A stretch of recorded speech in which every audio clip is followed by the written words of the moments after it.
ያው ትማሩበታላችሁ ብዬ በማሰብ ነው እንጂ ድርጊቱ አሳፋሪ ነው ማለት ያኮራል ብዬ አልልም የሚያሳፍር ነገር ነው ግን ደግሞ ብዙ ወጣቶች ወይም ደግሞ ብዙ ስደት ላይ ያላችሁ እህቶቼ ትማሩበታላችሁ ብዬ ስላሰብኩኝ በድፍረት ወደ እናንተ መጥቻለሁ ያው እንግዲህ አለባበሴን እንደምታዩት የምኖረው ስደት ላይ ነው እንደምታዩኝ ነብሰ ጡር ነኝ እንዴት ልትሉ ትችላላችሁ ምክንያቱም ጥያቄ የሚፈጠር ነገር ስለሆነ ማለት ነው ታዲያ ይሄን ነገር በድፍረት ልነግራችሁ ወደ እናንተ የመጣሁትኝ ብዙዎቹ ትማሩበታላችሁ ብዬ ስላሰብኩኝ ነው በመጀመሪያ ስደትን መርጠን ስደት የምንመጣው ራሳችንን ለመቀየር ቤተሰባችንን ለመቀየር ነው እንደ አማራጭ አስበን ስደት ላይ የምንመጣው እዚህ ከመጣን በኋላ ግን አንዳንድ ነገሮች እንዳልሆኑ ይሆኑብናል አውቀንም ይሁን ሳናውቅ ብዙ ነገር ይፈጠርብናልና ከነዛ ነገሮች አንዱ የኔ ተግባር ነው ወይም እኔ ያደረኩት ነገር ነው እሱ ምን መሰላችሁ ምኖረው ጠለቤት ነበረ ጠለቤት ስኖር አንድ ልጅ ተዋወቅና የልጄን አባት ማለት ነው እረፍት ሴትዮ ይተፈቅድልኝ ነበርና እረፍት በመውጣበት ነው የተዋወቅነው ማለት ነው ተዋወቅን እናወራ ነበር በጣም እናወራ ነበር እያለን ተላመድን ከዛ በኋላ ግን ቀጥታ ያሰብነው ሐሳብ ምን ነበረ ከቤት ከዛ ወጥቼ አብረን መኖር እንደሚፈልግ ነገረኝ እኔም ደግሞ ኦኬ ብዬ ተስማማው እዛ ጋር ትልቅ እኔ ያላሰብኩትና ያላስተዋልኩት ነገር ምን እንደነበረ ታውቃላችሁ ጥፊ ነበር ያለኝ ከምሰራበት ቤት ማለት ነው ታዲያ ጥፊ ሲለኝ እኔ ማሰብና ማስተዋል ነበረብኝ ጠፍቼስ እንዴት የሚለውን ነገር ዛሬ ላይ እንደዚህ እንደመሆን ማሰብ ነበረብኝ ግን እኔ ያንን ባለማሰብ እሱ ያለኝን ነገር ሰምቼ ቀጥታ ነው የጠፋሁት ማለት ነው እንደጠፋው ተቀበለኝ የተወሰነ ጊዜ አብረን ኖርን ያው እኔም ስራ እየሰራው እሱም ስራ እየሰራ ማለት ነው እየተባለ ይሄ ነገር ተፈጠረ አትጥፉ አስቡ ቆም ብላችሁ አስቡ ጠፍቼ እንዴት ነው መሆነው እሺ አሁን እኔ እንዴት ነው መሆነው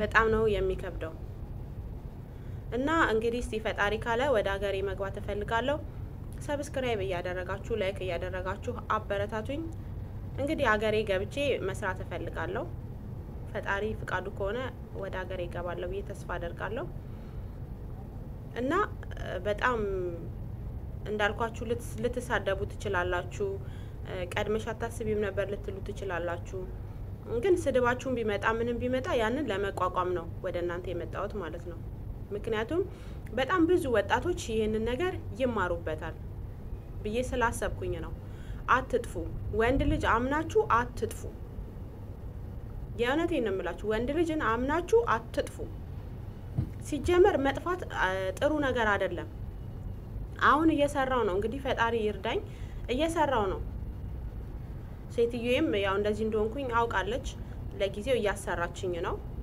ግን ያው መጨረሻዬን ደግሞ ፈጣሪ ነው የሚያውቀው እና እንትን አትበሉ በቃ አትጥፉ ሰው አትመኑ ያላችሁበትም አርከፉደ ጃላታምቶታ ከበጀምቶታ ወርዶፍቶታ ኬኝ ጅርቱ ፈያ ኬሰኒ አነጋኮቲ ገለተ ረቢ በገነጋ ፈያ ታታን egaa akkuma daawwattan obboleettii keenya kanarraa waa hedduu barattu jenneet jedheetiin ofii kiyyaaf abdadha maaliif jennaan yeroo baay'ee wanti nuti haasofnu waa'ee fakkeenyaaf waa'ee shamarran biyya arabaa irratti ijoolleen haala kanaan miidhamaa jirti haala kanaan akkana ta'aa jirra maaliif akkana taana kaayyoo qabaadha jennee yeroo dubbannu yeroo asirratti finneetoo haasofnu waanuma hin argine waan haasofnu namoonni nu se'an jiru jechuudha namoonni baay'een garuu qabatama waan nurra gahaa jiru waan ijoollee keenyarra gahaa jiru waan dogoggoraan raawwachaa jiru yeroo baay'ee kan asirratti finnee dubbannu innis maalidha namoota warroota haarawaa dhufanii mana madaamii keessatti homaa waa'ee miidhama biyya ormaa kana addaan baafatee hin beekneetti sheer gootanii akka wal biraan geessan abdii guddaan qaba jechuudha egaa gamanumaan gara waan xiqqishuu qabadhee dhufee tokkotti isin haa dabarsu akka wallaalummaa kootiitti namni tokko gaafa waa haasa'u beekee too miti jechuudha. Waan argeerraa waa haasa'a. Anis akkan obboleettii kiyya kanarraa hubadhetti obboleettiin kiyya kuni jalqabaa mana koontiraataa yookaan mana xalabaa turte. Egas booda namaan bilbilaan wal bartee miira jaalalaa keessa walii seenan. Erga miira jaalalaa keessa walii seenanii booda bahii jedheen. Ishiinis kana sani jettee rakkoon narra gahaa jettee iyyaan kaatee hin baate. Erga baatee booda hoo maaltu mudate? Erga baatee booda hamma xiqqoo waliin osoo jiraachaa jirru anis hojjedhee innis hojjetee osuma wal wajjin jiraachaa jirru wal jiraachisaa jirru mana ijaazaa keessatti jechuudha. Osoo akkasumatti wajjin jiraannu mucaan gaafa garaatti naafu yookaan gaafa ulfaa kiyya beeku nagatee jechaa jirti jechuudha. Nagatee kanaafuu amma mana madaamii keessan jira. Mana madaamisitti deebi'ee mana madaamii haala kanaanan hojjechaa jira. Obboleewwan kiyya mana xalabaa yookaan mana koontiraataa jirtan hin badinaa. Gaafa baddan immoo nama biratti badduu qabdan adda baafadhaa. Eessan deemaa jira? Maaltu na mudataa? Gara fuulduraatitti eenyu biraan deemaa jira jennee akka adda baafannuuf obboleettiin keenya kun miira kanaan yookaan haala kanaan nu afoo dhaabbattee hojii ishii nutti argisiisaa. Akkasumas osuma saalfattu obboleewwan kootiif barumsa guddaa naaf ta'a jettee obboleettiin keenya kun gadi baatee barumsa guddaa nuuf qooddeetiin jirti jechuudha. Egaa tariitii namoonni ishii arrabsan baay'een jiraachuu danda'u. Namoonni ishii abaaran baay'eenis jiraachuu danda'u. Dogoggorteerti, ilmi namaa hin dogoggoru. Dogoggora kana immoo hiriyaa ishii yookaan obboleewwan ishii yoo hin barsiisini faayidaa hin qabu jechuudha. Dogongora kana nama biraa barsiiste obboleewwan koo waanan ani arge kana isin hin argin, waanan ani arge kana isin hin mudatin jettee haala kanaan gorsa nuuf qooddeetti. Keenya kun osoo qaanoftuu, osoo miirri qaaniitti dhaga'amu haala kanaan gadi baatee kaameraa afootti obboleewwan kiyyaa barumsa narraa argatanii ani balleesseera, dogongoreen jira, maaliif akka hin biyyaa bahes dagadhee tan ture. Tokkoffaa maatii koo jijjiiree of jijjiiruufan kaayyoo koo biyyaa bahe san milkeessuu dhiisee tanan kara biraa deemee mooyyuu naaf hin taane waan ta'eef amma gara biyya kootii galuun barbaada. Madaamiin kootis akkana ta'ee jiru ni beekti. Galuufin haala mijeeffachaa jira. Waaqa naa kadhadhaa akkan galuufis jechaati jirti jechuudha obboleettiin keenya kuni. Maal jechuu barbaade tanaan asirratti obboleewwan keenyaa amma mana xalabaa jirtan hin ba'ina. Barri badee jira. Mana madaamii keessatti cakkanaa hojjedhaa. Madaamiin isin haa darartu, madaamiin isin haa dhaantu. Hanga barbaaddellee isin haa hojjisiistu. Gadi hin ba'inaa. Yoo baatan immoo eessatti akka baatan adda baafadhaa. Maaliifis akka baatan adda baafadhaa. Tokkoffaa nama jaalalaan isinitti dhiyaate amantanii hin ba'inaa. Micayyoon tun dhiira amantanii hin ba'inaa jechaa jirti. Dhiiruma kamiyyuu yoo ta'e amantanii wajjin jiraachuuf daftanii hin murteessinaa. Maaliif jennaan amma yeroon kun yeroo badeedha jechuudha. Namni si jaalatu tokko dhaqee maatii kee amansiisee maatii kee fi warri isaa wal beekee biyyatti galee gaa'ila seeraa gaa'ila isa rabbi jaalatu san isa san godhattu jechuudha. Isa san wayya. Asitti biyya ormaa kana keessatti gaafan asumattu iyyuu gaa'ila godhadhe maaltu narraa gahaa? Tariitii dhukkubsachuun danda'a. Tariitii waa hedduun narra gahuu danda'a. Tariitii beela'uu danda'a. Biyya koo keessa hin jiru, haadha koo bira hin jiru, abbaa koo bira hin jiru. Gaafan abbaa manaa kiyya kanaa wal dhabe gaafa inni na dhiisee deeme eessan dhaqaa jedhaatu laala. Seenaa tokkon isinii qooduu barbaada. Obboleettii tiyya takka jira. Baay'ee natti dhiyaatti. Baay'ee ishiitti dhiyaadhan ture. Obboleettiin kiyya kuni musliima garuu warri ishii kiristaana. Ishii musliima. obboleettiin kiyya kun jalqaba duraa biyya jaalallee qabdi turte. Jaalalleen ishii maallaqa yoo naa hin ergine jedhee ishii dhiise. Erga ishii dhiisee boodas ishiinis nama kaayyoo qabdu, nama cimtuu, nama mari'attu wayiiti. Baay'een jaaladha, baay'een ishii kabaja, baay'ee tokkoon ishii kabaja jechuun sammuu guddaa nama qabudha. Nama waan tokko namaan mari'achuu barbaadudha. Nama gadi jettee waa hedduu namarraa barachuu barbaaddudha jechuudha namni sun. Namni akkanaa immoo eessattuu iyyuu hin argamu. Maali amma mana iddoo itti barattu, iddoo itti waa'ee amantaa ishii barattu Imo keessatti jechuudha. Nama tokkoon ammas wal barti. Inni dhalataa Jimmaati. Egaa wal barteen booda dura inni biyya biraa ture. Suudanii ture. Suudaniidha ammoo Dubaayii dhufe. Erga Dubaayii dhufe booda isheen dhukkubsattee osoo dhukkubsatiin dura nikaa godhatanii asitti jechuun gadi hin baane. Ishiin mana madaamiteessi, inni immoo ala jira. Warratti nikaa godhatan, warratti ergatanii nikaa godhatan. Gaafa nikaa godhatanii warrarraa xumuratanii jedhan kana ba'ii jedhaan.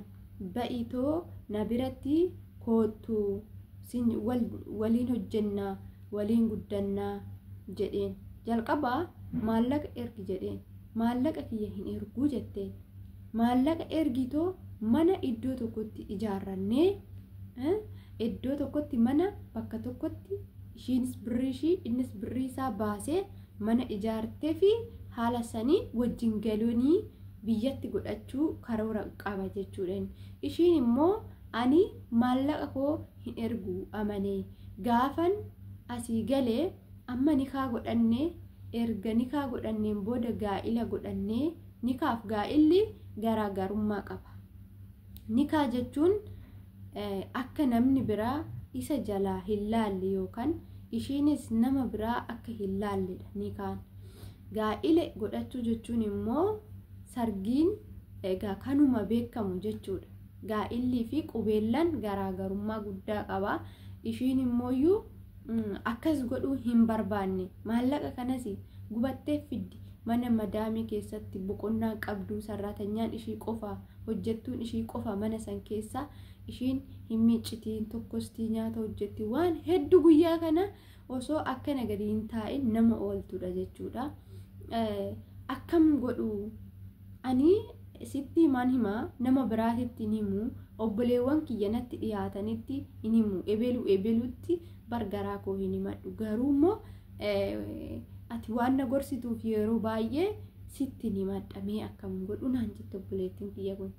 Obboleettii koo abbaa manaa kee gara fuulduraa ta'uu yoo barbaade mucaan kun birrii ergitoo mana wajjiniin ijaarrannaa akkasiin jedhu qabeenya kee fuudhuu barbaade moo si fuudhuu barbaadeen jedheen gaafii dhiyeesseef. Jennaan dhuguma kee jettee namni kun osoo jaalala dhugaa naaf qabaate birrii erginaan hin jedhu. In ergu naan jette. Tole akkuma sitti tole godhin jedheen. Erginis hin jenneeni, ergis hin jenneen. Akkuma sitti tole na baasa yoo jette kara isi baasutti, nan baasu yoo jette immoo kara si hin baasnetti kuti. Tole jettee narraa deemte. Teesse ji'a akkas teessee dhufte ammas naa bilbilte. Naa bilbiltee barii amma immoo kootu bayinaan jedhaa jira. Akkamiin godhaa gaafan biyya kanatti gadi bahe waa hedduun nama dhibaa. Mucaan garaatti namaafuu jira. Itti isaan wal loluun danda'a. Gaafan isaan wal lole mootu eenyu birattiin boqadhaa. Eenyu birattiin aariisaan qabbaneeffadhaa. Eenyu bira deemitiniin dadhabbii koo baha gaafan dadhabe garaatti baatte. Gaafan da'e hoo eenyutu nafaana kufee ka'a. Namni kun nama hin qabu. Obboleessa isaa qofatu isa bira jira. Obboleessi dhiiraa homaa gochuuf hin danda'u. Kun immoo namni dhuyi moo namiidha. Mee na gorsii. Ba'inaan jettamoo hin ba'in naan jette obboleettiin kiyya kun. Tole anis maalin jedhaan yoo isinitti fakkaata. Anis immoo obboleettii koo baay'een jaalladhuu fi baay'een ishii kabajuu fi baay'ee barumsa guddaa nama naaf ta'e. Ishiin wallaaltee osoo hin ta'in namni beekumsan qaba jedhee namaan hin mari'anne tokko in kufa jechuudha. Namni immoo beekumsa qaburratti dabalachuuf deemu baay'ee nama cimaa fi nama bultii isaa keessattis ejjennoo guddaa qabudha namni kun. Hin ba'uu jetteen dhaxxeentu hin ba'uu. Gaafan biyya gale atis biyya galtee wal fuuna akkuma nikaa biyyatti godhanne kana biyyumatti gallee wal fuuna ani hin bahu jetteen. Oduma kanaan taa'anuu ishii osuma kanaan taa'anuu ammas inteesse achiin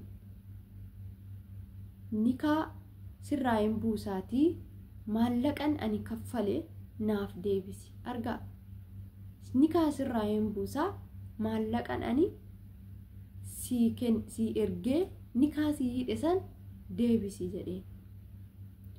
Ammas bar akkana naan jedhee jettee dhuftee natti himte. Achiin ani waan hin jedheen hin qabu akkuma sitti tole godhii hin jedheen. Ammas namni kun erga si jaalatee maaliif nikaa narraa buusisiin jedha. Eega si jaalatee nikaa sirraa buusa maaliif siin jedha. Isheenuu nikaa narraa buusin jenneen. Dhiirri tokko akkamitti ni erga gadi baatee asitti nafaana hin jiraanne erga wanni ani siin jedhu har'arra teessee hin goone sirraa hiikee nikaa. Kanaafuu maallaqa naa ergitoo maallaqa kiyyaa keetiin nikaa yaa hiikkatu jedha. Mee argaa kana amma kuni jaalalaa miti jechuudha. Jaalala sobaa nikaa sobaatii jechuudha walii galatti.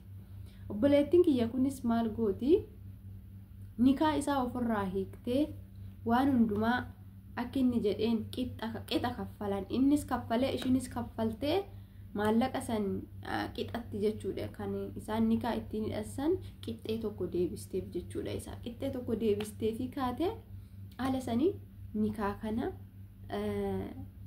hiiktee jechuudha. Nikaa kana hiiktee nagaan hojii ishee hojjetachaa jirti. Nikaa kana hiiktee garuu xinnoo gaafa turtu hin dhukkubee biyya galtee biyya ammoo as deebitee baay'ee tokko jechuudha. Asittis immoo ammas lammata deebi'ee dhukkubee fayyite jechuudha. Amma fayyitee nagaan hojjetachaa jirti. Barumsa amantaa ishiitti illee baay'ee cimtuu waan taateef barachaa jirti. Dhugaa hedduu tokko nama barumsa guddaa irraa argachuu danda'anidha jechuudha. Micayyoon kun illee ofii ishiitti gadi qabachuu ishii wallaaltee osoo hin ta'in shamarroota fakkeenya ta'uudha. Shamarrootaaf barumsa ta'uudhaaf jechuudha. Namni badii balleessu tokko kanan biraa akka hin balleessine isa gargaara jechuudha. Badii nama saniitti quba qabu osoo hin taane ishii sun balleessite ani waan badii akkanaa kanarraa of eeguu qaba jenne yeroo baay'ee of eeguu qabnaadha jechuudha. Hordoftoota kiyya yoo isinitti tole laayikii sheer gochuudhaan akkuma jalqaba isiniin jedhe namoota biroo biraan geessanii waan kana akka dhaggeeffatanii irraa baratan abdii guddaan qaba. Yoon isinitti dheeressee isin nuffisiisee jiraadhes dhiifama.